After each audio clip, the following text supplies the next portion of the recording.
Good morning, Gar! Araw ngayon, Gar, is... Anong araw ngayon, anak? Anong araw ngayon, anak? It's Sunday! Yehey! Magsisimba na naman po kami ni Baby Ganda. Ganda ng anak ko, Gar, di ba? Outfit check! Galing pagi yan kay Mama Mary. Okay? Mamela. Yung tatay. Wala lang. Ganun lang. Ang tagabantay ng bahay pag wala kami. Ayan. Dito yan natutulog, nagbabantay sa bahay. Ayan. Di ba, Mataya? Ha? Ano, Gar? Sisimba na muna kami, Gar. Kayo din, sisimba rin kayo, ha? Hingi tayo ng pasasalamat sa Panginoon. Pasasalamat sa Panginoon. At hingi tayo ng sorry sa Panginoon kasi. Alam mo naman, lahat naman tayo, hindi naman tayo perfecto na walang kasalanan, di ba? Lahat tayo may kasalanan, eh. Gar, simba muna kayo, Gar, ha? Kayo din, simba na kayo. Gar, asawa ko, Gar, di ba? Ayun, Gar, ang asawa ko, Gar. Di ba? Ganda niyan, Gar. Sexy pa. Wait, wait. Marang-marang, anak. Yeah! All the time.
Buhay na walang katapusan, buhay na may katapusan, buhay na pangsamantala, kabusugan na pangsamantala, ang kinaabalahan at laging mahalaga sa buhay nila, ipinagpapalit nila ang gawain ng Panginoon sa gawain na nagdudulot ng may katapusang buhay.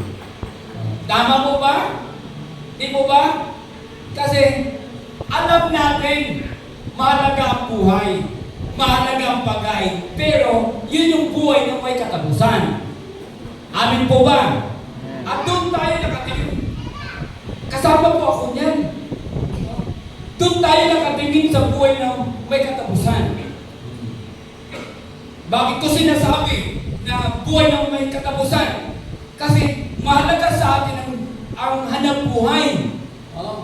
Pinagpapalit na natin ang gawain ng Panginoon sa hanap buhay. Ibig sabihin, interesado ka na huwag ka magkulang sa buhay na may katapusan. Tama po ba?